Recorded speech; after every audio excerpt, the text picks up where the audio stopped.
మీ ఎలాంటి వ్యాపార ప్రకటనలకైనా వెంటనే మా ఛానల్ సంప్రదించండి. అందరికీ నమస్కారం. వీక్షిస్తున్న ప్రేక్షకులందరికీ శ్రీ పరాభవనామ సంవత్సర ఉగాది శుభాకాంక్షలు. ప్రస్తుతం మనతో పాటు ఉన్నారు ప్రముఖ తంత్ర జ్యోతిష్యులు, జ్యోతిష్య రత్న, జ్యోతిష్య సామ్రాట్ చింత రుక్మందర్రావు గారు. గురుగారితో మాట్లాడదాం. నమస్కారం గురుగారు. మాతృదేవోభవ, పితృదేవోభవ, ఆచార్య దేవోభవ. ఓం నమో మాందేశ్వరాయ నమః. అందరూ బాగుండాలి, అందరికీ మంచి జరగాలి. గురుగారు, ముందుగా మీకు ఉగాది శుభాకాంక్షలు అండి.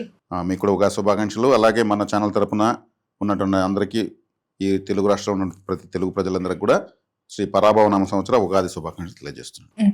గురుగారు, ముఖ్యంగా ఉగాది అనగానే ప్రతి ఒక్కరికి గుర్తుకొచ్చేది పంచాంగం.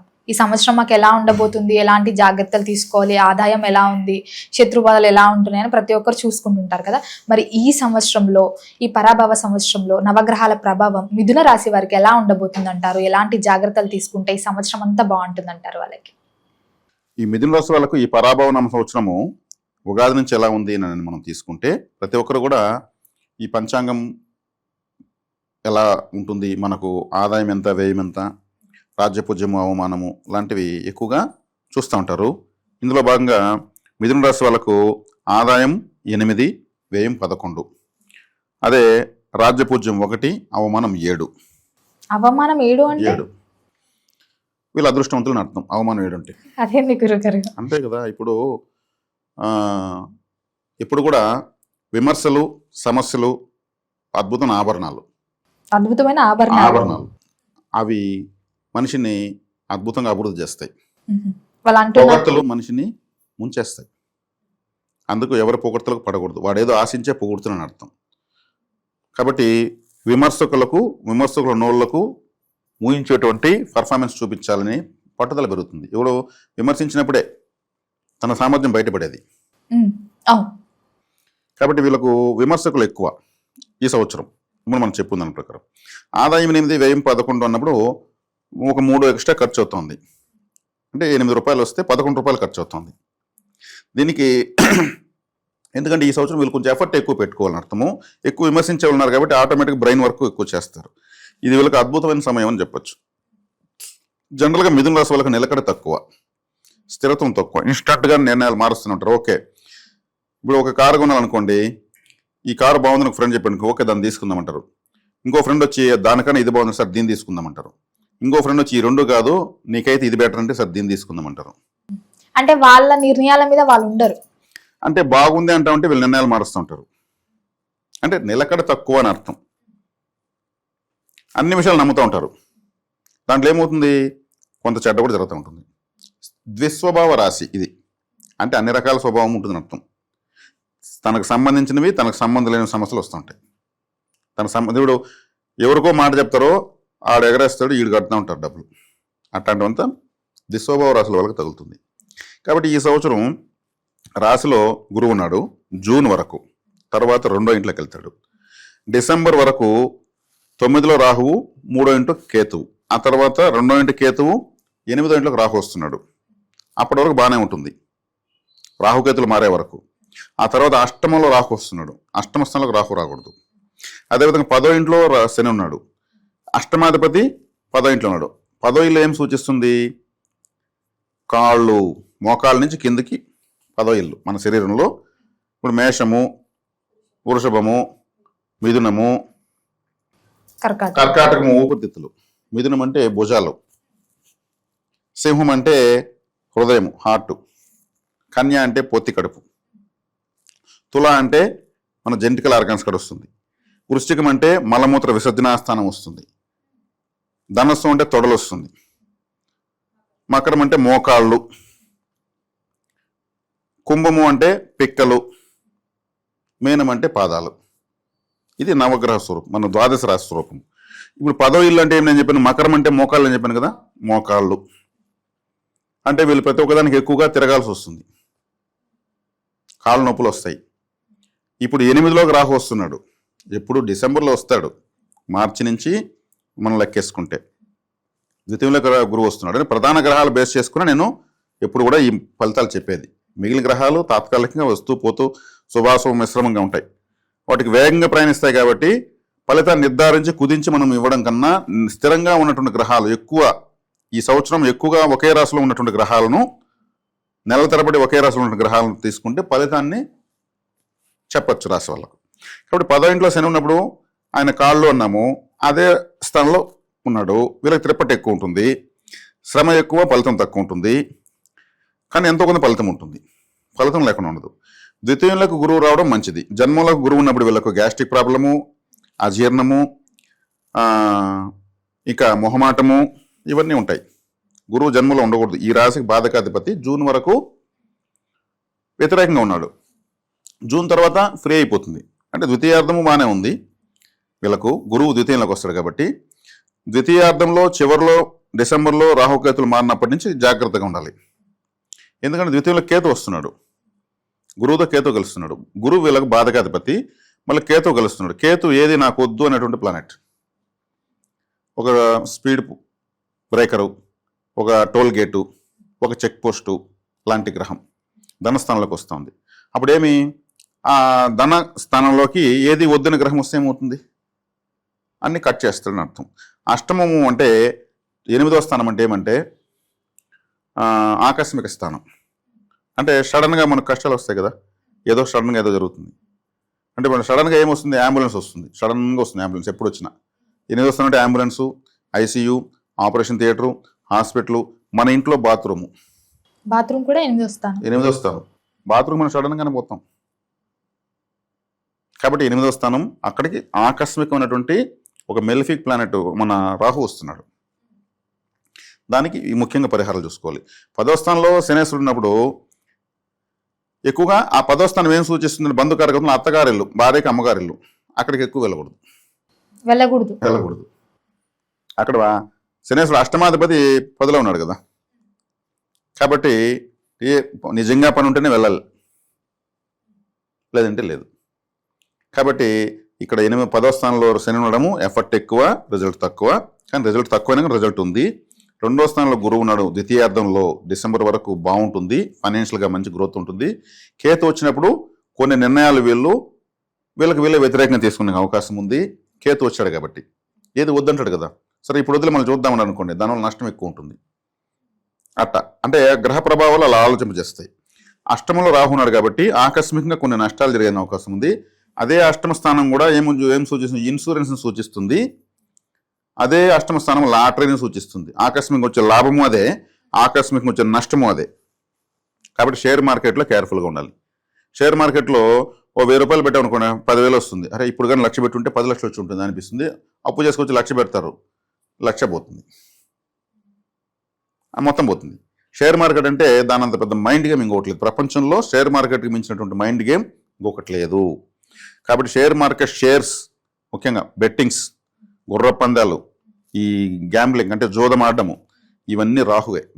All mafias రాహువే. ఆయన అష్టమంలో ఉన్నాడు, ఆకస్మిక స్థానంలో. వీళ్ళు ఎవరికి చెప్పకుండా రహస్యంగా ఇంట్లో కూడా తెలియకుండా పెట్టుబడి పెట్టి 1 కోటి రూపాయలు సంపాదించదని పెట్టి ఆ సైలెంట్కి వెళ్ళిపోతుంది, ఎవరికి చెప్పుకోలేరు. 3వ కంటి తెలియకుండా లోపల బాధపడుతూ ఉంటారు. అష్టమ స్థానంలో రాహు ఉంటే ఆ పని చేస్తాడు. రాహు అంటే మోసము, దగ, కుట్ర. ఆయన ఏం చేశాడు? దుస్థానము. 8వ స్థానం అంటే దుస్థానంలో ఉన్నాడు. కాబట్టి వీళ్ళకు దుర్గారాధన చాలా ఇంపార్టెంటు. వీళ్ళ యొక్క బాత్రూమ్ శుభ్రంగా పెట్టుకోవాలి. బాత్రూము పూజ రూమ్ కన్నా అద్భుతంగా పెట్టుకోవాలి. ఎందుకంటే ఆకస్మిక స్థానం అక్కడ రాహు ఉన్నాడు. 8 ఆకస్మిక అక్కడ రాహు ఉన్నాడు కాబట్టి ఎక్కువసేపు స్నానం చేయకూడదు బాత్రూంలో. పాటలు పాడుకుంటా ఆడ కూడా ఆన్ చేసి పెట్టేసి ఇయర్ ఫోన్స్ పెట్టుకుంటూ స్నానం చేయగలట. రాహు ఉన్నాడు ఇప్పుడు ఈ సంవత్సరం. అక్కడే కొంతమంది పోయి గంటలు కూర్చొని అన్ని ప్లానింగ్లు ఆడేస్తూ ఉంటారు. ఏం చేసుకోవాలంటే అక్కడ ఇప్పుడు అక్కడ ఆలోచన తగ్గించాలి. 8వ స్థానంలో అక్కడ పాపగ్రహం వచ్చింది. మన ఇంట్లో ద్వాదశ స్థానాలు ఉంటాయి. నేను ఎట్టయితే మన దేహానికి చెప్పానో మన ఇంటికి కూడా మేషము, వృషము అన్నీ ఉన్నాయి, నవగ్రహ స్థానాలు ఉన్నాయి. ఆ గ్రహాలకు ఇబ్బంది కలగకుండా రూములు, గడపలు, కిటికీలు పెట్టడమే వాస్తు బాగా పెట్టడం. నాకు ఇక్కడ పెట్టుకుంటే నాకు కన్వీనియంట్ పెడితే అక్కడ ఒక గ్రహానికి ఆ గ్రహానికి గురి కావాల్సి వస్తుంది. మనకు నచ్చినట్టు వాస్తు ఉంటుంది, వాస్తుకు అనుగుణంగా మనం ఉండాలి. కాబట్టి 8వ స్థానంలో రాహు ఉన్నాడు. నవగ్రహ వాస్తు కాబట్టి ఇంకోసారి వీడియో మనం చేద్దాం, ఇబ్బంది లేదు. అది మంచి నాలెడ్జ్ ఇచ్చేద్దాం. ఎవరికి వాళ్ళ వాస్తు పండితులు అయిపోవాలంతే, ఎవరు నమ్మి డబ్బులు పోగొట్టుకోకూడదు. కాబట్టి ఇక్కడ వీళ్ళు లాటరీలు, బెట్టింగ్స్, జూదాలు, ఈ గుర్ర పందాలు లాంటి వాటి జోలికి వెళ్ళకూడదు. బెట్టింగ్స్లో అసలు యువత చాలా మంది చెడిపోతున్నారు. దీనికంతా రాహువే కారణం. కాబట్టి తీసుకోవాల్సిన జాగ్రత్తలు, రాహుకి పరిహారము. శనేశ్వరుడి పరిహారం అత్తగారింటికి పెద్దగా వెళ్ళకూడదు, ఎఫర్ట్ ఎక్కువ పెట్టాలి. 100 రూపాయలుగా మనకు 100 రూపాయలు కాబట్టి 1000 రూపాయలు కష్టం పెట్టాలి, అప్పుడు 100 వస్తుంది. అప్పుడు 1000 రూపాయలు కాబట్టి 10,000 రూపాయలు కష్టం పెట్టాలి. అంటే ఎఫర్ట్ పెట్టాలని అర్థం. ఆ ఎఫెక్ట్ పెట్టినా కానీ రావట్లేదు కదా గురుగారు. అంటే తక్కువ వస్తుంది, ఎఫర్ట్ పెట్టి తక్కువ వస్తుంది. ఎంత వస్తుందో చూసుకుంటే దానికి ఇంకా ఎక్కువ ఎఫర్ట్ పెట్టాలని అర్థం ఇక్కడ. ఇది ఫ్యూచర్లో వీళ్ళకి ఉపయోగపడుతుంది.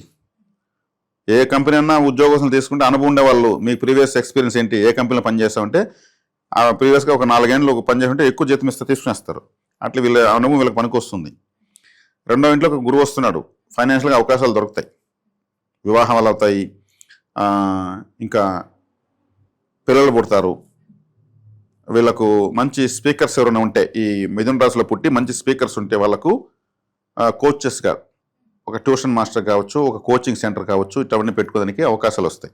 ఇటువంటి ఫీల్డ్లో ఉన్న వాళ్ళతో డెవలప్ అయిపోవచ్చు.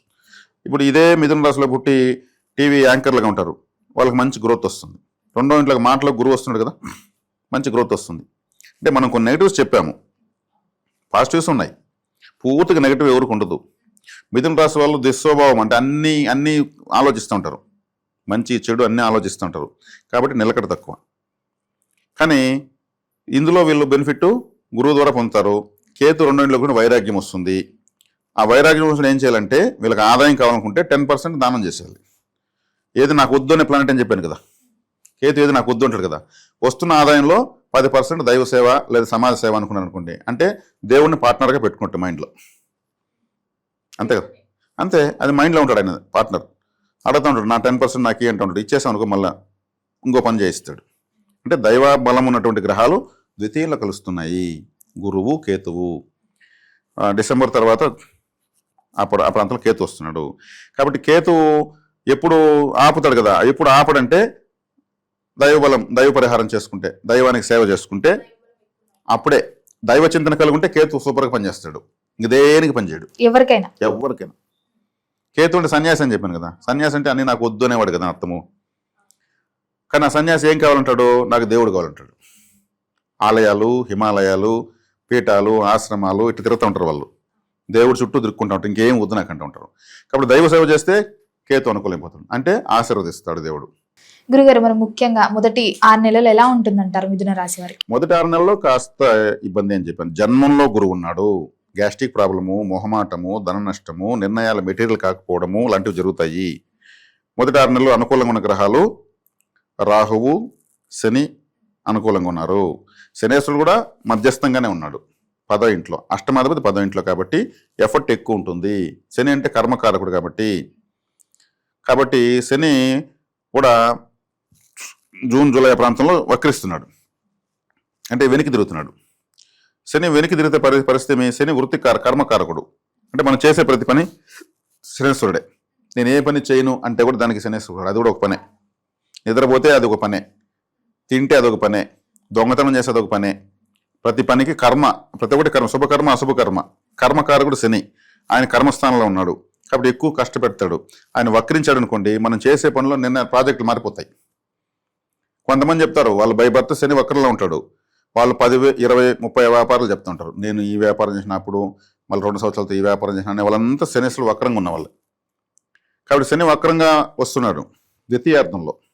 ప్రథమార్థంలో శని వక్రంగా లేడు కాబట్టి, ప్రథమార్థంలో కూడా ద్వితీయార్థంలో శని వక్రిస్తున్నాడు. ప్రథమార్థంలో గురువు అనుకూలం లేడు, ద్వితీయార్థంలో గురువు అనుకూలమవుతున్నాడు.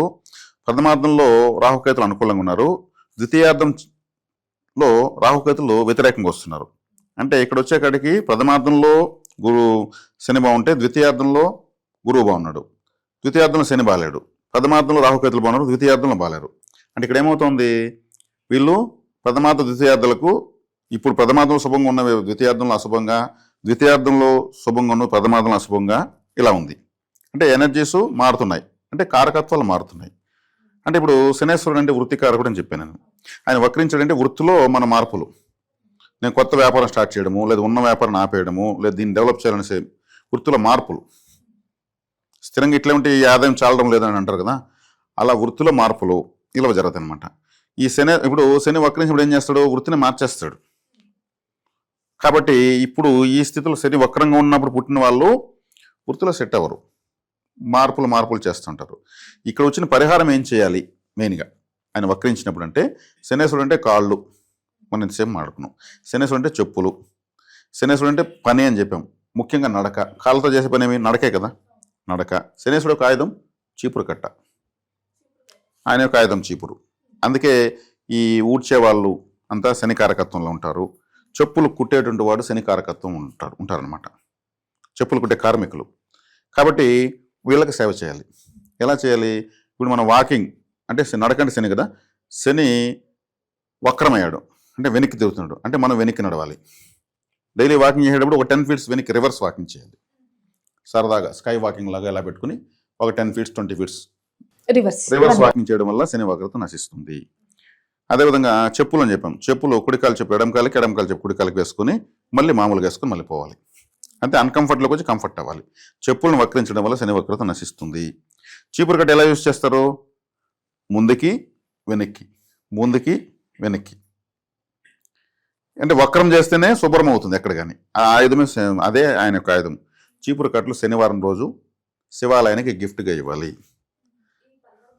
అద్భుతంగా పనిచేస్తుంది. ఆలయ శుభ్రతకు మనం పనిచేస్తుండేది. లోపల విగ్రహానికి అందరూ అభిషేకం చేస్తారు, ఆలయానికి ఊరు చేస్తారు అభిషేకము.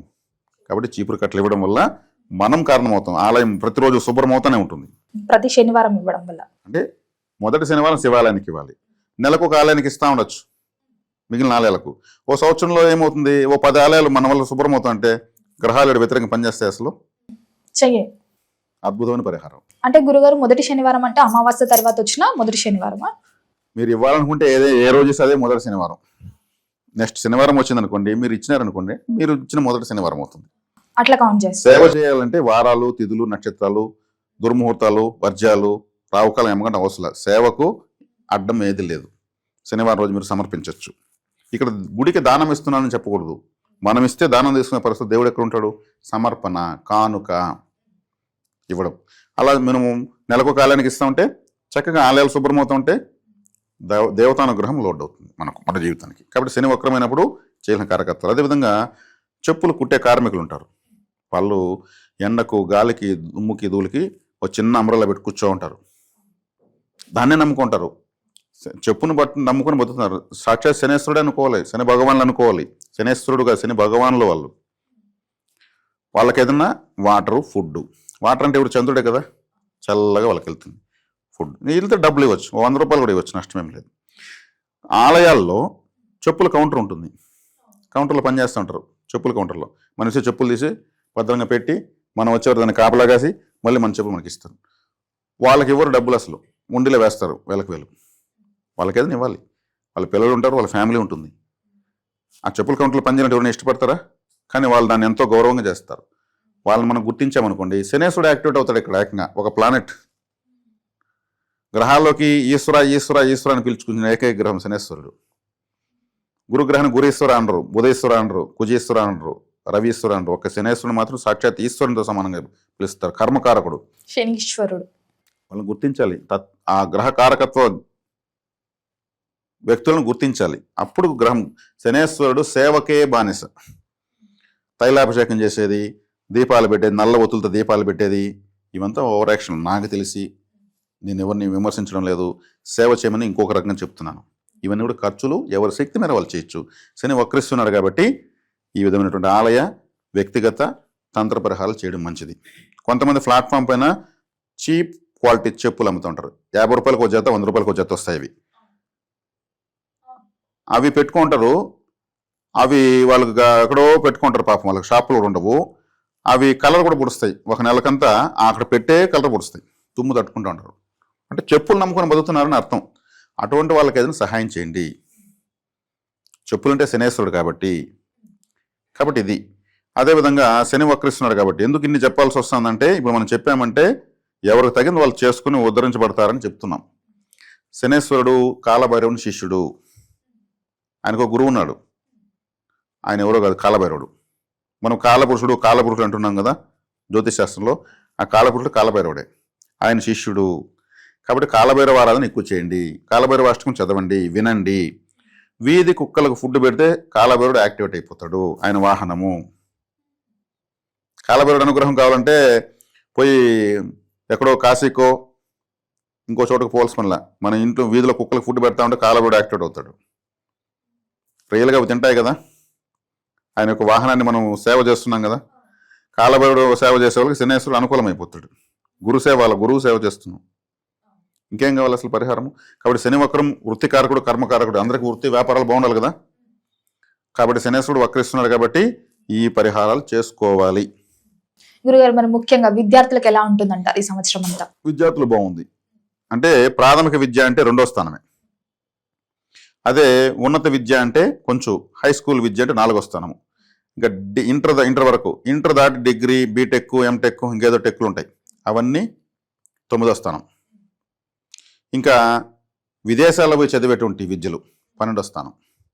ఇప్పుడు ప్రాథమిక విద్యలో ఉన్నటువంటి విద్యార్థులకు గురువు అక్కడికే వస్తున్నాడు, ప్రాథమిక విద్యలోకి వస్తున్నాడు, బాగుంటుంది. కాబట్టి ఈ విద్యార్థులకు బాగానే ఉందని చెప్పచ్చు. విద్యాస్థానంలోకి గురువు రావడం అంటే వీళ్ళకి స్టూడెంట్స్కి టీచర్కి బాగా కమ్యూనికేషన్ బాగుందని అర్థం. ఇప్పుడు స్టూడెంట్స్తో టీచర్ బాగున్నాడు అనుకోండి, వాళ్ళకి డౌట్లని ధైర్యంగా అడుగుతారు. అదే ఆ టీచరు ఇంతలా మీసాలు ఇంత పెద్ద కన్నులు పెట్టుకుని కూర్చుంటే మనం చూస్తారా? భయపడిపోతారు. ఆయన చూస్తే ఆ సార్ని చూస్తే మాకు భయము, ఆయన ఏమనడు అని ఒక అట్టు ఉంటుంది.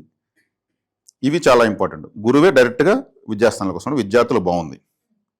కాబట్టి గ్రహకారకత్వం అనుకూలంగా విద్యార్థులకు ఉంది. విద్యలో మంచి ఉన్నతిని సాధిస్తారు.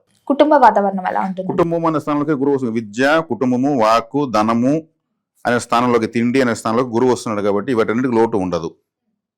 కుటుంబము అంటే భార్య పిల్లలు, లేదా స్త్రీలకైతే భర్త పిల్లలు, కాబట్టి వివాహం అవుతుంది. ఒక గృహస్థులు కావాలంటే, కుటుంబం ఏర్పడాలంటే, ఇప్పుడు ఒక అమ్మాయికి వివాహం అవుతుంది, ఆ అమ్మాయి వాళ్ళ అమ్మ వాళ్ళ రేషన్ కార్డులోంచి కట్ అయిపోతుంది పెండ్లి అయిపోయిన తర్వాత. ఆ కుటుంబం నుంచి రికార్డు స్కూల్లో మారిపోతాయి. ఆ ఇంట్లోకి మళ్ళీ యాడ్ చేసుకుంటారు. మీ ఊర్లో యాడ్ చేసినట్టు చూపించండి, సర్టిఫికేట్ తండి, ఇక్కడ మేము యాడ్ చేస్తాం. కాబట్టి కుటుంబ స్థానం బాగుంది. పెళ్ళిళ్ళు అవుతాయి, పిల్లలు కూడా పుడతారు. పెళ్ళైన వాళ్ళకు కుటుంబం ఏర్పడాలంటే ఒక అబ్బాయి అమ్మాయి పుడితే వీళ్ళ మధ్యలోకి ఒక ఫ్యామిలీ మెంబర్ వచ్చినట్టు. భార్య భర్త, మీకు పిల్లలు ఎంతమంది అంటారు కదా, పిల్లలు పుడతారు. అది కేతు వచ్చిన తర్వాత ఆభాషణలు కావడానికి, పిల్లలు ఆలస్యం కావడానికి అవకాశం ఉంటుంది. కేతు అంటే నాకు ఏది వద్దనే గ్రహం కదా, తడబాట్లు ఇస్తాడు. కేతువు తల్లే లేదు, తల్లలేనటువంటి హ్యాండిక్యాప్డ్ ప్లానెట్ అనమాట. ఆయన వచ్చినప్పుడు ఏమవుతుంది, పిల్లలు కూడా ఆటంకాలు ఏర్పడతాయి. కాబట్టి కేతు అంటే మోక్షకారకుడు కాబట్టి దైవ పరిహారం ఎక్కువ చేసుకోవాలి. విఘ్నేశ్వర ఆరాధన, సుబ్రహ్మణ్య ఆరాధన చేయాలి. ఈ విఘ్నేశ్వరుడు సుబ్రహ్మణ్యేశ్వరుడు చేతిలోనే ఉంటాడు కేతు, ఇంకెవో చేతిలో ఉండడు, వాళ్ళ కంట్రోల్లో ఉంటాడు. కాబట్టి సుబ్రహ్మణ్య ఆరాధన, విఘ్నేశ్వర ఆరాధన చేయాలి. గృహయోగం, వాహన యోగం ఉందంటారా? గృహ వాహన యోగాలకు సంబంధించి మధ్యస్థంగా ఉంది. ఎందుకంటే గృహస్థానాన్ని శని చూస్తాడు, అష్టమాధిపతి 4వ ఇంటిని చూస్తాడు. కాబట్టి గృహ వాహన యోగాలు సాధారణంగా ఉంది, అంత ఉన్నతంగా అయితే ఏం లేదు. రైతులకు ఎలా ఉందంటారు? రైతులకు కష్టం ఎక్కువ, ఫలితం తక్కువ. శనేశ్వరుడే శ్రమ కర్మగ్రహం అంటే రైతులు కష్టపడుతూ ఉంటారు కాబట్టి ఎక్కువ కష్టము, ఫలితం తక్కువ ఉంటుంది. నేను చెప్పినటువంటి శనిగ్రహ పరిహారాలు చేసుకుంటూ వస్తే ఇంకొంత ఎక్కువ ఫలితం తీసుకోవచ్చు. గురుగారు మరి మొత్తం మీద ఈ సంవత్సరం అంతా ఇంకా బాగుండాలంటే ఏ దైవాన్ని పూజించమంటారు, ఎలాంటి పరిహారాలు చేసుకోవచ్చు అంటారు? మిథున రాశి వాళ్లకు ద్వితీయ స్థానము అయినటువంటి కర్కాటక రాశి, కర్కాటకము ద్వితీయం అంటే ధనస్థానము, డబ్బులు కావాలి కదా. మనిషి ఎప్పుడు కోరుకునేది ఇన్ని బాధలు డబ్బులు వస్తూ ఉంటే ఆ బాధను మర్చిపోతాడు. ద్వితీయంలోకి గురువే వెళ్తున్నాడు, ధనకారకుడు వెళ్తున్నాడు. ఈ ధనకారకుడు వెళ్తున్నాడు కాబట్టి వీళ్ళు ద్వితీయం అంటే కర్కాటక రాశి కాబట్టి చంద్రుడి యొక్క రాశి కాబట్టి చంద్రుడికి అధిష్టాన దేవత అమ్మవారు. ఏ అమ్మవారు చూసినా పైన చంద్రుని పెట్టుకుంటుంది, చంద్రవంకిలా ఉంటుంది. ఆమె యొక్క ఒక ఆర్నమెంట్ లాగా చంద్రుని పెట్టుకుంటారు. కాబట్టి అమ్మవారిని ఆరాధించడం మంచిది. ప్రతి సోమవారము అమ్మవారి దగ్గరికి శివాలయానికి వెళ్తే పార్వతీదేవిని, లేదు రాజరాజేశ్వరి దేవి, లలితాదేవి, గాయత్రీదేవి, సరస్వతీదేవి. ఎందుకు వీళ్ళని చెప్తున్నానంటే ఇప్పుడు కాళికాదేవి, దుర్గాదేవి, చండీదేవి వాళ్ళ ఆయుధాలు వెపన్స్ ఎత్తుకుంటారు. ఇక్కడ వెపన్స్ కాకుండా వడాపాయసం తినే దేవతలు చెప్తున్నాను నేను. వాళ్ళు నాన్ వెజ్ తింటారు. ఇక్కడ చంద్రుడు సౌమ్య గ్రహం. వీళ్ళు నమస్కారము, సమర్పణ, దీపము, ధూపము, పొంగలి ఇట్లాంటివి తింటారు వీళ్ళు ఈ స్వరూపాల్లో. కాబట్టి చంద్రుడికి సంబంధించినటువంటి ఈ యొక్క స్వరూపాలైనటువంటి సౌమ్యమైనటువంటి అమ్మవారిని ఆరాధించడం వల్ల ఆర్థికంగా బాగుంటుంది. వీళ్ళకి నచ్చిన దేవతను ఆరాధించుకోవచ్చు. గురుగారు మొత్తం మీద మిథున రాశి వారికి సంవత్సరం అంతా ఎలా ఉండబోతుంది, ఎలాంటి జాగ్రత్తలు తీసుకోవాలి, ఎలాంటి పరిహారాలు చేయాలి తెలియజేసినందుకు ధన్యవాదాలండి. ధన్యవాదాలు.